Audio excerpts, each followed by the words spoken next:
The distance between heaven and hell can be measured in miles, but sometimes it's crossed in a single shattering moment. I'm Amelia Wren, and I was born into a world where 17 billion souls breathe beneath skies choked with smoke and smog. Our city, New Albion, stretches far and wide, a sprawling hive of industry and ambition, where the sun's light barely penetrates the toxic haze.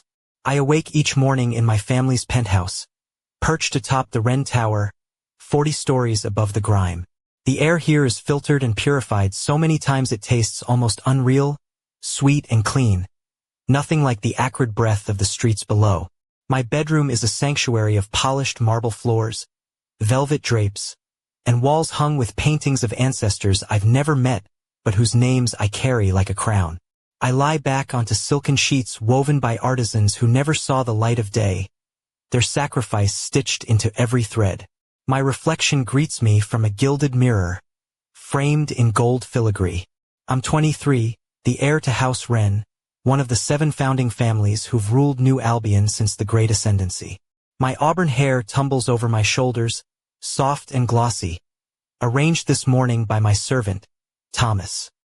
He's a quiet man, face almost expressionless, moving with the precision of a clockwork doll as he fastens a delicate silver hairpin.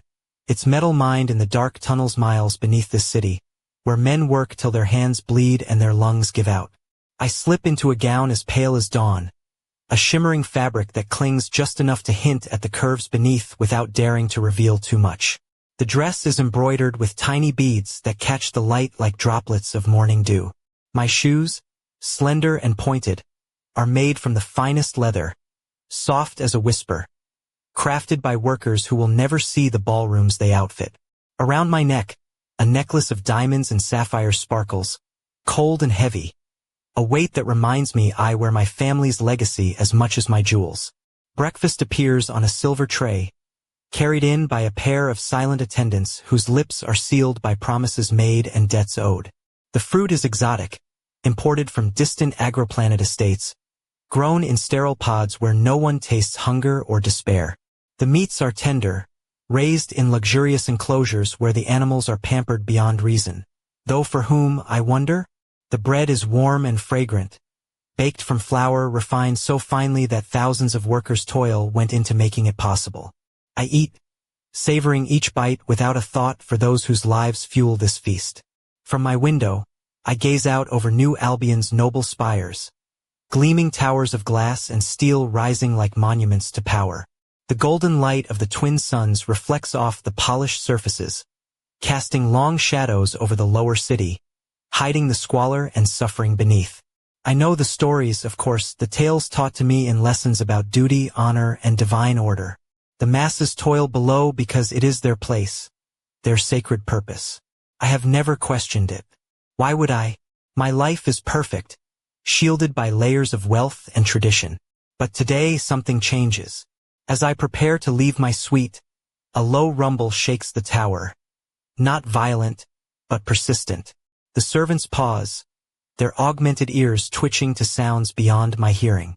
Alarms hum softly, systems flicker, and for a moment, the perfect world I've known feels fragile, uncertain.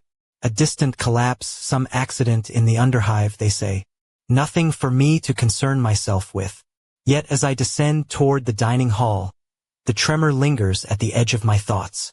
The golden light outside seems dimmer somehow, the air less certain. I brush the feeling away, stepping into the grand room where the day's gathering awaits.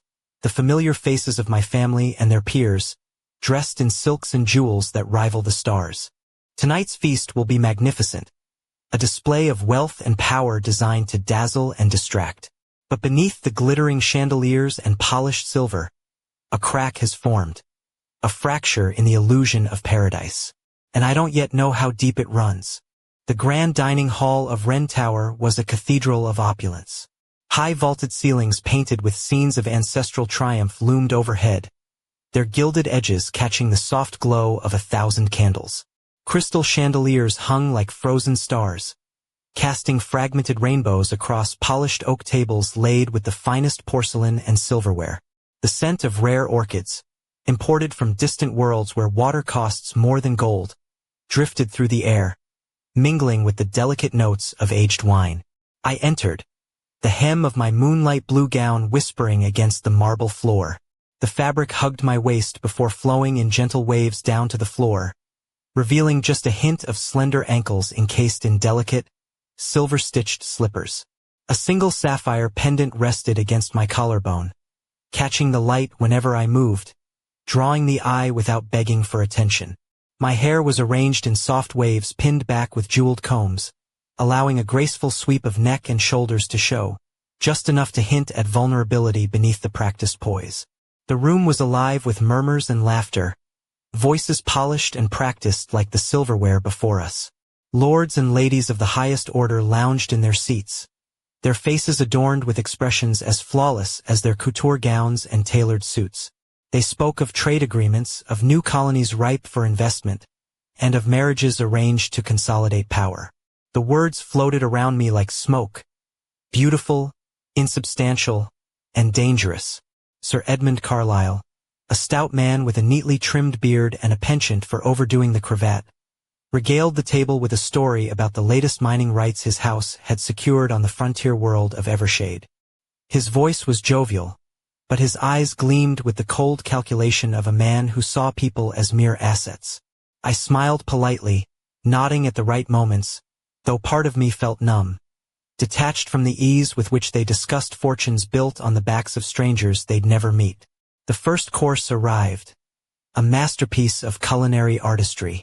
Delicately seared sea bass resting on a bed of edible flowers, drizzled with a glaze made from imported honey harvested by indentured workers whose hands were said to blister and bleed in the process.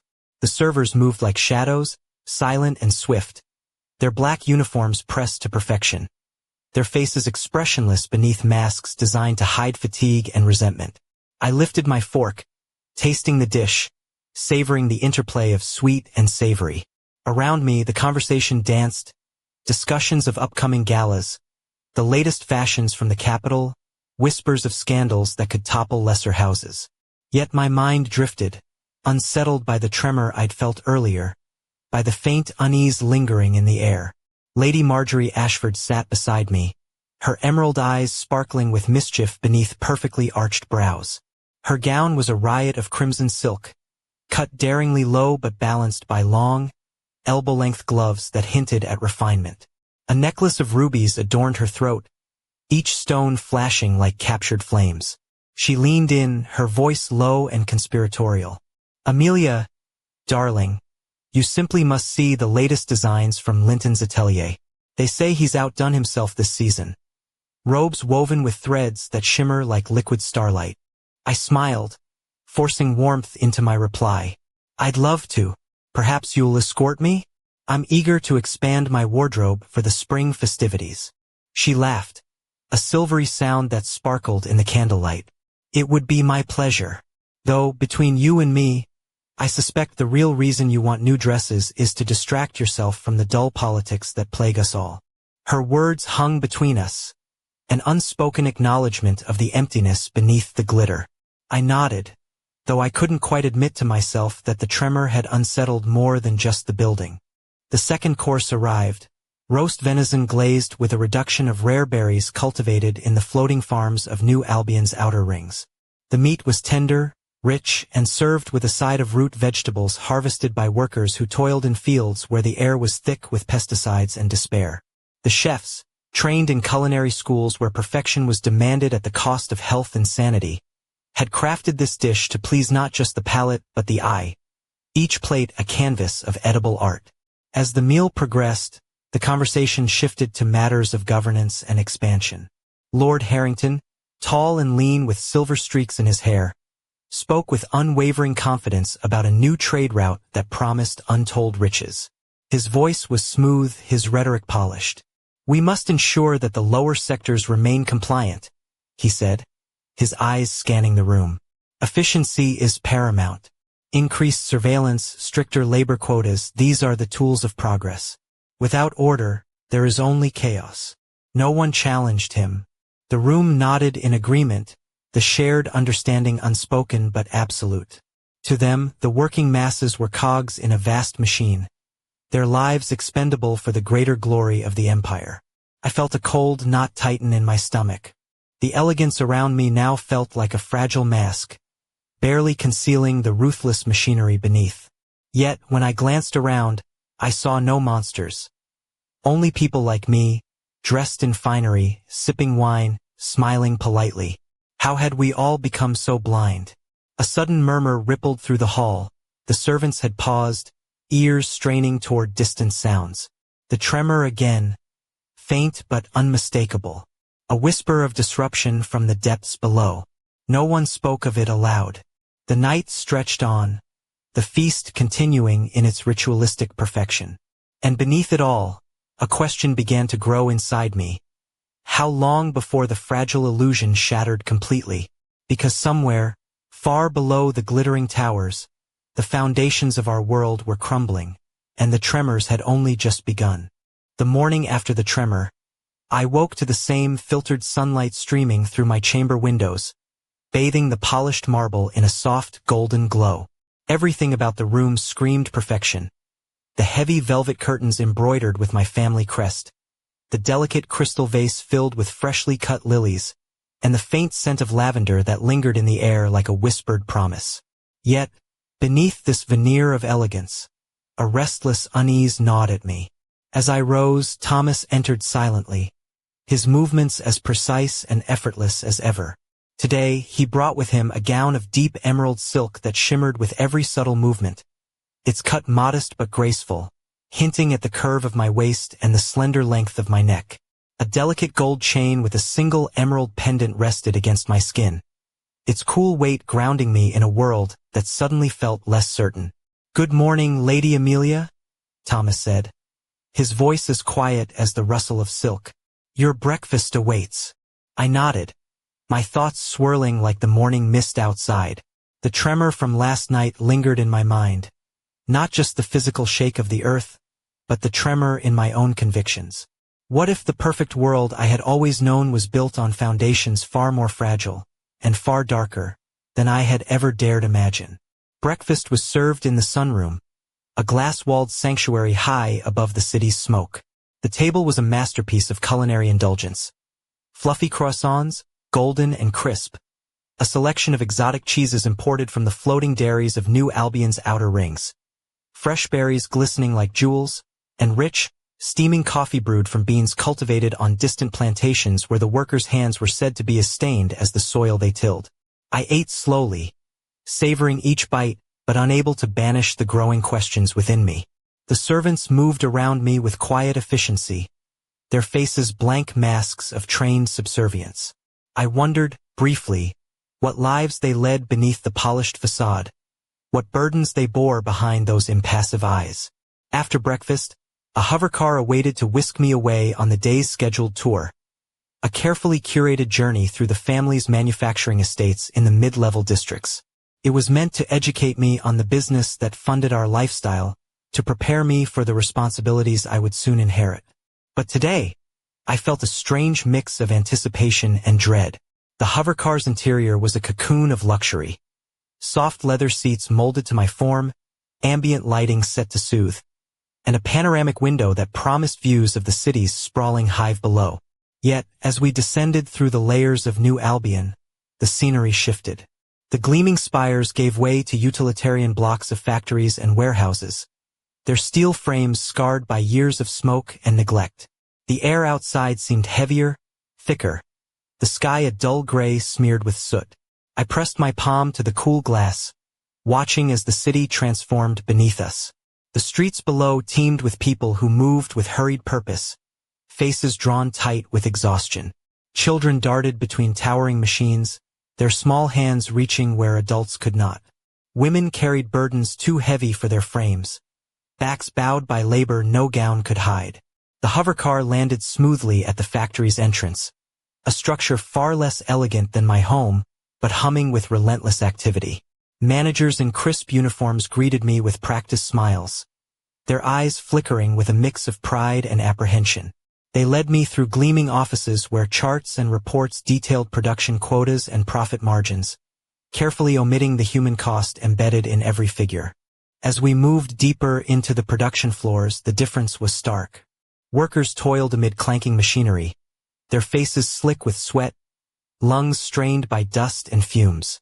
Safety protocols were whispered promises, often ignored in favor of meeting impossible targets. I saw hands bandaged hastily, bodies limping but never resting, eyes hollow from endless shifts. A young woman caught my gaze, a factory supervisor named Clara. Her dark hair was pulled back into a tight bun, strands escaping to frame a face lined beyond her years. She spoke with quiet determination about the challenges they faced. Equipment failures, labor shortages, and the constant pressure to increase output. I asked about their working conditions, about the health risks and the long hours. Clara's smile was tight, almost brittle. "We do what we must," she said, voice steady but edged with fatigue. "It's not perfect, but it's a livelihood." Her words gnawed at me. I realized that this world, the one beneath my tower, was not an abstraction or a distant problem. It was real. It was here. And it was part of me whether I acknowledged it or not. The day wore on with guided tours of warehouses and shipping docks, each step peeling back layers of ignorance I had worn like armor. I observed the logistics teams coordinating shipments to far-flung markets, their work vital but invisible to those who enjoyed the spoils. I heard stories of accidents hushed up, of families torn apart by industrial disasters, of children forced into labor because education was a luxury they couldn't afford. Returning to the hovercar, I felt the weight of what I had seen settle deep in my chest. The city stretched beneath us again, its lights shimmering like distant stars.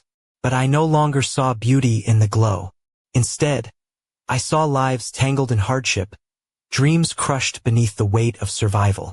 As we rose toward the noble districts, the air grew lighter, the sky clearer. The familiar luxury of home awaited, but I knew I could never see it the same way again. A whisper of change had entered my world, fragile as a breath but as inevitable as dawn, and I was no longer sure I wanted to close my eyes to it. That evening, back in the sanctuary of Wren Tower, the contrast between my day's journey and the comfort surrounding me pressed down like a velvet weight. The grand hall was alive with soft laughter and the clinking of crystal glasses, the flicker of candlelight tracing elegant shadows on the polished floor. The air smelled faintly of jasmine and roasted chestnuts, a scent that always reminded me of festive gatherings long before the world had become so complicated. I stepped into the room wearing a gown of midnight blue velvet, its fabric hugging my figure and falling in gentle folds to the floor. The neckline dipped just enough to reveal a slender sweep of collarbone, while delicate silver embroidery traced patterns like stars across the sleeves. My hair was swept up in a loose chignon, tendrils framing my face and softening the sharpness of my jaw. A pair of diamond-studded earrings caught the candlelight with every turn of my head, small flashes of brilliance that seemed almost ironic given the shadows lurking in my thoughts. The guests had begun to assemble, lords and ladies adorned in their finery, their jewels glittering like constellations scattered across the room. Lady Marjorie Ashford was already there, draped in scarlet silk that shimmered like a flame, her laughter bubbling like champagne. She greeted me with a teasing smile. "Back so soon, Amelia? You look positively radiant tonight." I returned her smile, though my mind was elsewhere. "Thank you, Marjorie. It's been an enlightening day." She raised an eyebrow, her eyes sparkling with curiosity. "Do tell. Or are you saving the juicy details for later?" Before I could answer, a hush fell over the room as my mother, Lady Eleanor Wren, entered. She was a striking woman, tall and regal, with silver hair pulled back into a flawless braid that hinted at both grace and steel. Her gown was a rich burgundy velvet, embroidered with gold thread that caught every flicker of light. Around her neck hung a necklace of rubies, each stone large enough to catch a room's attention, much like the woman herself. "Amelia," she said, her voice smooth but carrying the weight of authority. "I trust your visit to the estates was satisfactory?" I nodded, carefully choosing my words. "Yes, Mother. It was illuminating." She smiled, a hint of pride mingled with something sharper. Expectation, perhaps. "Good. Our family's future depends on understanding every facet of our empire." The evening progressed with the usual rituals. Exquisite courses served with impeccable timing, conversations flowing around the polished surface of power and privilege. Yet beneath the laughter and clatter, I felt a growing disconnect. The lavish meal tasted hollow, each bite a reminder of the hidden costs I had witnessed. The sparkling wine warmed my throat but did little to quell the chill settling in my heart. As the guests mingled, I found myself drawn to the large window overlooking the city. The lights of New Albion stretched out like a sea of fireflies, beautiful and distant. For a moment, I allowed myself to imagine what life must be like down there. Amid the factories, the cramped quarters, the endless toil, a hand touched my arm, pulling me from my reverie. It was Thomas, his expression unreadable as always. "Lady Amelia, your mother requests your presence." I turned, smoothing my gown with a nervous grace. Of course. In the private study, my mother's demeanor shifted. Less the graceful matriarch, more the calculating leader. She gestured to a holoscreen displaying charts and data, the cold blue light casting sharp shadows on her face. "There's unrest in the lower districts," she began. "Production delays, strikes, disruptions that threaten our interests. We cannot afford instability." I swallowed, the weight of the news settling heavily. "What measures are being considered?" "Enhanced surveillance, stricter enforcement, ration adjustments," she replied crisply. "We must maintain order. The empire depends on it." Her words echoed the conversations from the previous night's feast, but now they felt personal, immediate. I realized then the gulf between our worlds was not merely physical but moral, a chasm maintained by choice and convenience. Returning to the hall, I caught Lady Marjorie's eye. She approached with a knowing smile, her voice low. "You look troubled, Amelia. Something more than the usual ennui." I hesitated, then confessed, "I've seen things, places and people I never knew existed. The cost of our comfort is far greater than I imagined." She nodded, her expression softening. "It's a dangerous knowledge that, once you see the machinery behind the curtain, it's hard to unsee." The music swelled, and dancers took to the floor, their movements a study in grace and control. I watched them, feeling both drawn to and distant from the spectacle. The glittering world I inhabited felt increasingly like a stage set, beautiful, yes, but fragile and false. As the evening drew to a close, a sudden power flicker sent a ripple of unease through the room. The candles flickered, shadows danced on the walls, and for a heartbeat, the perfect facade wavered. I caught my reflection in the mirror. A young woman draped in jewels and velvet, poised and radiant. But behind the eyes, a storm was gathering, a reckoning that had begun with a tremor and was far from over. The night whispered promises of change, and I wasn't sure if I was ready to answer its call. The next morning dawned heavy with a thick, gray haze that clung stubbornly to the city's lower levels. From my window in the Wren Tower, the sky looked muted, the twin suns struggling to burn through a veil of smog that seemed almost suffocating. The filtered light cast pale shadows across my suite, highlighting the soft folds of the cream-colored silk robe draped loosely over my shoulders. Thomas arrived promptly, his usual silent efficiency tempered by a hint of unease I hadn't seen before. His tailored uniform, crisp and spotless, contrasted sharply with the grime I knew coated the streets below. He carried my morning tea, a delicate porcelain cup painted with gold filigree, steam curling lazily from the spiced brew within. As I sipped, I found my thoughts tangled in memories of yesterday's journey. The factory floors, the exhausted faces, the whispered stories of hardship barely concealed beneath forced smiles. The veneer of privilege felt thinner now, and I was beginning to see the cracks beneath the polished surface. Today's agenda was a tour of one of the family's textile mills nestled in the mid-tier industrial district, an area carefully chosen to showcase efficiency and productivity without exposing the harshest realities lurking just beyond the factory gates. The hovercar awaited, its sleek design a stark contrast to the soot-stained brick buildings below. I dressed with deliberate care. A gown of soft dove-gray chiffon, flowing and light, cinched at the waist with a silver belt shaped like intertwined vines. The neckline was modest, yet it revealed the delicate curve of my collarbone and a hint of skin that suggested both innocence and quiet strength. My hair was braided loosely, tendrils escaping to frame my face, softened by a touch of rose-scented oil. The journey down was a descent from luxury into the heart of industry. Through the panoramic window, I watched the city transform. Gleaming towers giving way to rows of smoke-spewing chimneys and endless blocks of worker housing stacked like grim puzzles. The air outside the hovercar was thick with a mix of chemicals and despair, a stark reminder of the cost hidden beneath the city's glittering crown. At the mill, I was greeted by Mr. Langston, a lean man with sharp features and eyes that missed nothing. His uniform was immaculate, his handshake firm but measured. He led me through spotless offices where reports and charts detailed production rates, quality control, and profit margins. The language was clinical, numbers dancing across screens like abstract art divorced from human consequence. But as we moved deeper into the factory, the polished facade gave way. Looms clattered relentlessly.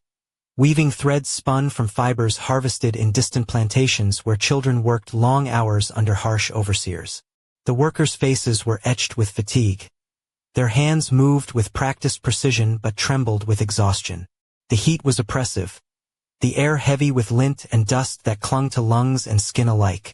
I noticed a young girl no older than 12, her fingers nimble as she threaded a delicate pattern. Her eyes met mine briefly, wide, wary, and resigned. Pang stabbed my heart. This was the hidden face of the Empire, a world my education had never prepared me to see. Safety standards? I ventured, my voice barely above a whisper. Mr. Langston's smile was tight. We comply with regulations, Lady Amelia. Efficiency is key. Production waits for no one. His words, though polite, felt like a razor slicing through the illusions I'd clung to. I realized that the rules on paper were often bent or broken when profits were at stake. As I walked among the workers, I overheard snippets of conversation. Grumbles about long shifts, worries over illnesses ignored, whispered fears of layoffs.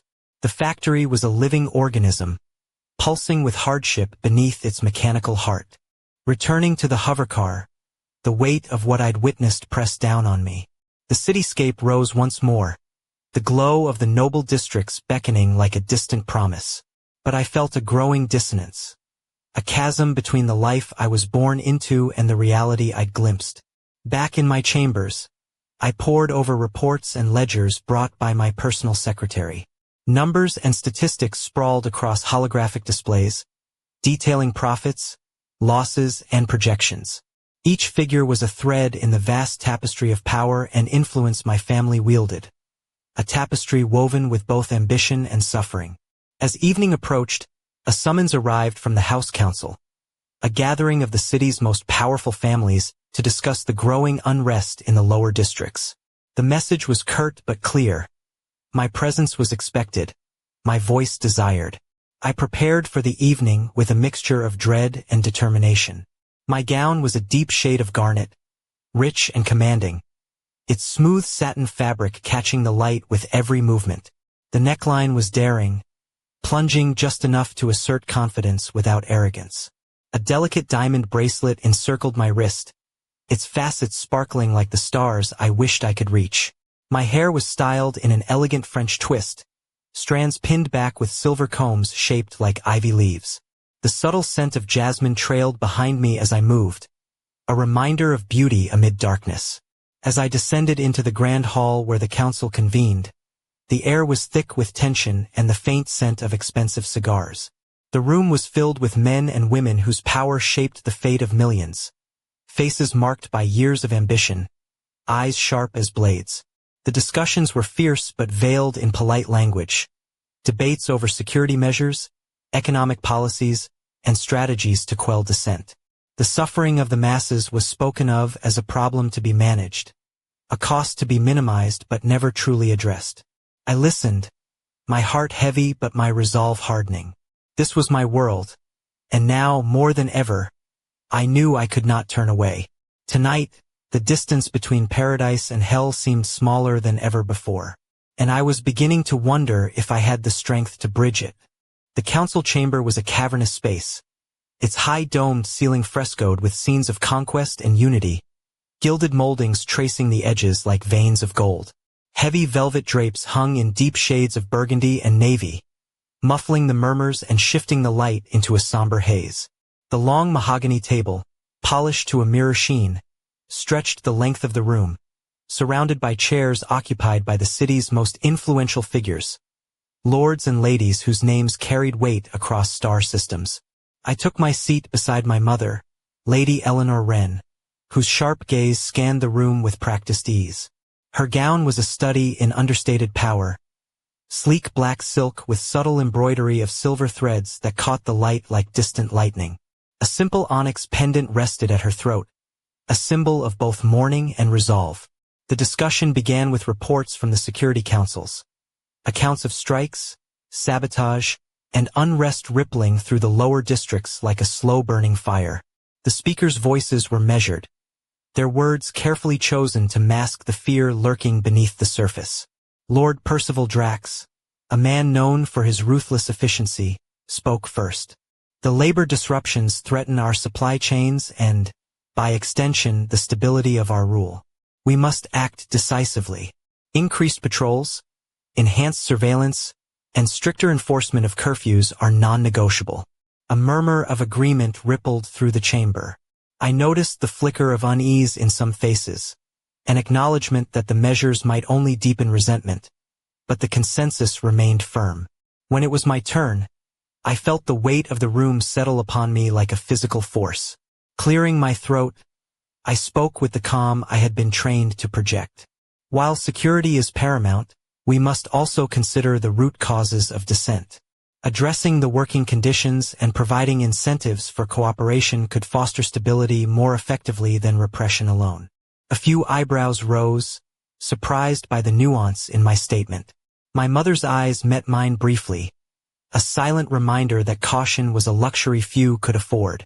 Lord Drax's lips curled into a thin smile.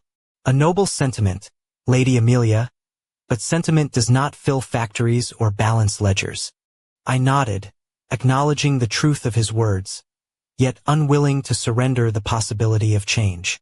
Perhaps, then, a balanced approach, combining firm security measures with improvements in welfare, would serve both our interests and the longevity of our rule. The room fell into thoughtful silence. It was clear that my words had unsettled the ease with which they viewed the lower districts, not as people, but as problems to be managed. As the meeting progressed, discussions turned to economic policies, taxation, resource allocation, and trade agreements designed to expand our influence. I listened with growing awareness of the complex machinery that sustained our privilege, every decision a thread woven into the vast tapestry of power. Yet beneath the surface, I sensed currents of doubt and fear, whispers of rebellion, fractures in the seemingly unbreakable order. The tremors I had felt were no longer just physical. They echoed in the hearts of those who toiled unseen. After the council adjourned, I found myself lingering in the ornate corridors, the weight of responsibility pressing down. My mother approached, her expression unreadable. "You showed promise today, Amelia. But remember, idealism is a luxury few can afford in our world." I met her gaze, determination flaring within me. "Then I will learn to afford it." That night, alone in my chambers, I stood before the mirror, the reflection revealing a young woman caught between two worlds, one of privilege and power, the other of suffering and truth. The emerald pendant at my throat seemed to pulse softly, a beacon in the gathering darkness. Outside, the city hummed with life, its lights flickering like distant stars obscured by the ever-present haze. Somewhere below, the people I had seen struggled, hoped, and endured. And somewhere within me, a quiet resolve took root. The path ahead was uncertain, fraught with peril and sacrifice. Yet, for the first time, I was ready to walk it, because the distance between paradise and hell was no longer measured in miles, but in choices, and I had chosen to cross. The dawn light slipped through the tall, arched windows of Wren Tower, casting long shafts of pale gold across the polished marble floors. I stood before my vanity, brushing my chestnut hair into a smooth cascade that caught the morning sun, the strands shimmering like liquid silk. Today's gown was a pale silver, woven with threads that glimmered faintly, just enough to hint at the elegance beneath without flaunting wealth. The neckline dipped modestly, revealing the delicate curve of my neck, where a simple locket hung, its surface etched with the family crest. Thomas entered quietly, placing a slender leather-bound folder on the vanity. "Lady Amelia, your schedule for the day," he said softly. I nodded, heart pounding with a mixture of anticipation and apprehension. Today, I would venture beyond the gilded towers, into a district rarely seen by those of my standing. A place where the city's true heartbeat throbbed in shadows and steel. The hovercar awaited, its sleek form a stark contrast to the gritty streets that would soon unfurl beneath us. As we descended, the filtered light gave way to the harsh glow of neon signs flickering through a haze of exhaust and smoke. The air outside was thick and biting, carrying scents of oil, sweat, and desperation. We arrived at the edge of the district, a labyrinth of narrow alleys and towering tenements, their brick facades stained with time and neglect. The streets teemed with life, vendors hawking wares beneath tattered awnings, children darting between carts, and workers trudging with bowed heads beneath burdens both visible and invisible. I stepped from the hovercar, the soft rustle of my gown drawing curious glances from passers-by. My polished shoes felt out of place on cracked pavement, and the cool breeze tugged at the delicate fabric, reminding me of the fragile divide between my world and theirs. A guide, a lean man named Jacob with weathered features and eyes sharp with cautious intelligence, led me through the maze. He spoke softly of the district's history, once a thriving industrial hub, now a fractured community clinging to survival.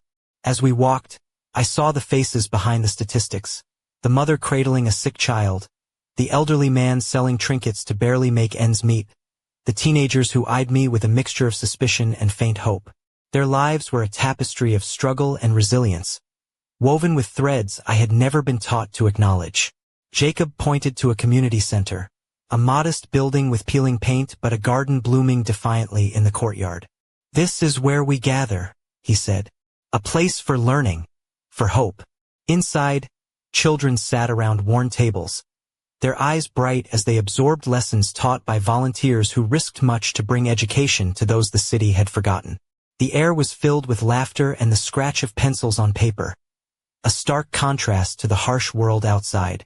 I knelt beside a girl with tangled hair and wide, curious eyes. "What's your name?" I asked gently. "Lila," she replied, a shy smile breaking through. "Do you like school?" She nodded eagerly. "I want to be a doctor, to help people." Her words struck me like a thunderclap. Here was a spark of light in the darkness, a future not yet extinguished. As we moved on, Jacob spoke of the challenges, lack of resources, the constant threat of eviction, the ever-present shadow of exploitation. I felt the weight of responsibility settle upon me anew. Returning to the hovercar, I gazed back at the district, its labyrinthine streets fading into the distance. The city's glow seemed less like a beacon and more like a fragile bubble, vulnerable to the pressures beneath. Back in my chambers, I traced the locket at my throat, its cool metal grounding me. The faces I had seen, the hopes, the fears, they were no longer distant abstractions but threads woven into the fabric of my understanding. That night, as the city slept beneath a blanket of stars, I knew the path ahead would demand more than privilege or power. It would require courage, empathy, and the willingness to confront truths that many preferred to ignore. Because paradise and hell were not places separated by distance, but realms divided by choice. And I was ready to choose a new way forward. The air in the council chambers was thick with tension, heavier than on any previous gathering. Flickering chandeliers cast long shadows across the faces of those assembled, faces etched with the weariness of power and the burden of responsibility. The usual polished confidence was tinged with unease, an unspoken acknowledgement that the city's foundations were trembling more than anyone dared admit. I entered the room wearing a gown of deep midnight green, the fabric clinging softly to my form, its subtle sheen catching the light with every measured step. The neckline was modest, Yet the cut revealed the graceful length of my neck and the curve of my shoulders, a balance between strength and vulnerability. Around my wrist, a slender bracelet of interlinked silver leaves glinted faintly, a reminder of resilience in the face of adversity. As I took my place at the long table, murmurs rippled among the lords and ladies. Some offered nods of respect, others regarded me with wary curiosity. The weight of my recent journeys hung visibly in my posture, a mix of authority earned and innocence lost. Lord Carrington, a man whose reputation for pragmatism was matched only by his ruthless efficiency, opened the proceedings. The unrest in the lower districts escalates. Strikes have spread, supply lines falter, and rumors of organized resistance grow louder. Our usual tactics are proving insufficient. His words echoed the growing unease that had settled over the noble class like a creeping fog. The room nodded in grim agreement, the veneer of control slipping. I rose, steadying my voice as I addressed the assembly. The fractures we face are symptoms of a deeper malaise. Neglect, inequality, and the denial of dignity to those who sustain our society. We cannot merely silence dissent. We must address its causes. A ripple of surprise passed through the chamber. My mother's eyes met mine, sharp, assessing, a silent challenge. Lord Drax scoffed lightly. Idealism is a luxury we cannot afford, Lady Amelia. Our priority is order and stability. I met his gaze without faltering. Order built on oppression is a brittle thing. True stability comes from justice and inclusion. The room grew charged, voices rising in debate. Some called for harsher measures, curfews, increased patrols, and punitive actions. Others, quieter but no less determined, spoke cautiously of reforms and investment in education and welfare. I proposed the formation of a council to oversee initiatives aimed at improving living and working conditions, fostering dialogue between classes, and creating pathways for advancement. It was a radical idea, met with both intrigue and skepticism. As discussions unfolded, I sensed the shifting tides, the old order grappling with the inevitability of change. The tremors beneath our city were no longer whispers but roars demanding attention. Later, as the council adjourned, my mother approached me privately. Her expression was unreadable, a mixture of pride and warning. You walk a dangerous path, Amelia, but perhaps it is the only path forward.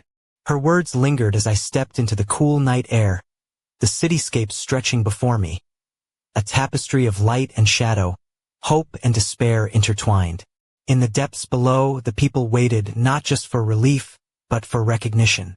For too long, their voices had been drowned beneath the clamor of privilege. And now the choice was mine, to build bridges or to watch the chasm widen.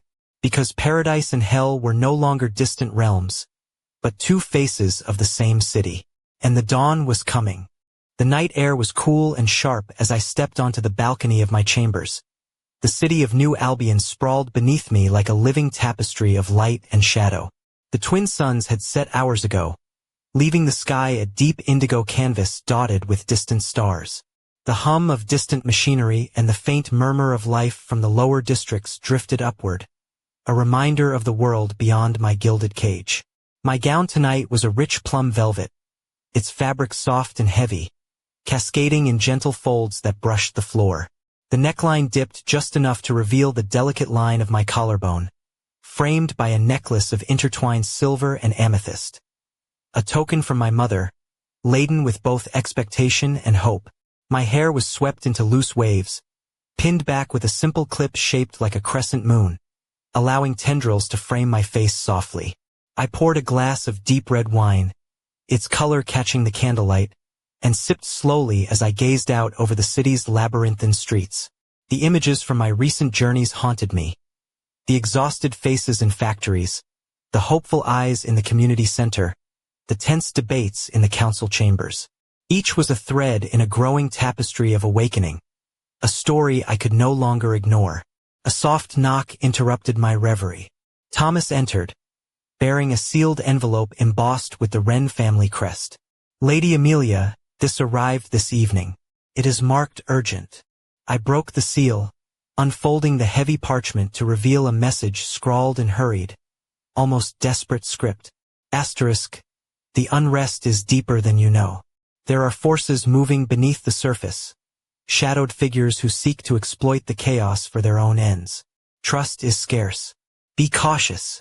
Asterisk. The words sent a chill through me. I folded the letter carefully, the weight of unseen dangers settling alongside the burdens I already bore. Later, in the dim glow of the study, I convened a small circle of trusted advisors: Jacob, the guide from the lower districts; Clara, the factory supervisor; and Marcus, a young strategist recently returned from diplomatic missions. Their faces were etched with concern, but also determination. "We're facing more than just protests," Marcus warned. "There are factions stirring unrest to destabilize the city, to gain power through division." Clara nodded grimly. "The workers are caught between hope and fear. Some are willing to fight for change. Others are wary of being pawns in a larger game." Jacob added, "We need to build bridges, yes, but also be vigilant. The people want to be heard, but they fear betrayal." I listened, absorbing their insights, realizing the complexity of the path ahead. It was no longer enough to simply advocate for reform. The web of power, fear, and ambition was tangled and dangerous. That night, as I prepared for sleep, I found myself staring at the pendant resting against my skin, the intertwined silver and amethyst glinting faintly in the moonlight. It was a symbol of my heritage, but now it felt like a silent promise, a reminder that I stood at a crossroads. The city breathed around me, alive with secrets and shadows. The distance between paradise and hell had never felt so narrow, and I knew that whatever choices I made next would ripple far beyond my own fate. Because sometimes, the greatest battles are fought not with swords or armies, but with courage and conscience. And tomorrow the fight would begin. The morning broke with an eerie stillness, the filtered light casting pale shadows across the grand halls of Wren Tower. The usual hum of activity was subdued, as if the city itself held its breath. I dressed with deliberate care. A gown of deep onyx silk, its smooth fabric clinging to my form, the neckline daring yet elegant, revealing just enough to command attention without surrender. Around my neck hung the silver and amethyst pendant, cool against my skin, a talisman of the path I had chosen. As I descended the marble staircase, the weight of the morning pressed upon me. Servants moved silently, their faces masks of practiced calm, unaware, or unwilling to acknowledge the storm gathering just beyond these walls. In the council chamber, the atmosphere was charged. Lords and ladies exchanged guarded glances, the undercurrent of tension palpable. Reports had arrived overnight. Coordinated strikes, sabotage of critical infrastructure, and whispers of an uprising fueled not only by desperation but by darker ambitions seeking to fracture the fragile order. I took my seat, heart steady but mind racing. The room fell silent as I rose to speak. "We stand at the precipice," I began, voice clear and resolute. "The fractures in our city are no longer cracks but chasms. To preserve what we hold dear, we must embrace change, not as a concession, but as a necessity." The chamber erupted into debate, voices rising, some demanding iron-fisted control, others urging cautious reform. I listened, weaving my words carefully between conviction and pragmatism. "We must quell violence where it threatens lives," I continued, "but we cannot silence the cries for justice with fear alone. Our strength lies not in oppression, but in unity." A hush fell. For the first time, I sensed the possibility of true dialogue, a fragile hope amid the discord. As the meeting adjourned, I caught my mother's eye. Her expression was complex, a mixture of pride, concern, and something I could not name. Outside, the city stirred, its countless souls unaware that their fate balanced on choices made within these walls. Later, in the solitude of my chambers, I gazed out over the horizon where smoky skies met gleaming spires. The weight of knowledge pressed heavily, but beneath it, a spark, a promise of something better. The tremors that had shaken my world were no longer distant echoes. They were the heartbeat of change. And I, Amelia Wren, heir to House Wren, would no longer be a silent witness. The distance between paradise and hell was measured not in miles, but in courage, the courage to see, to choose, and to act. As the suns rose higher, casting golden light over New Albion, I took my first step into an uncertain future, one where the bridge between worlds could be built or burned. And the story was far from over.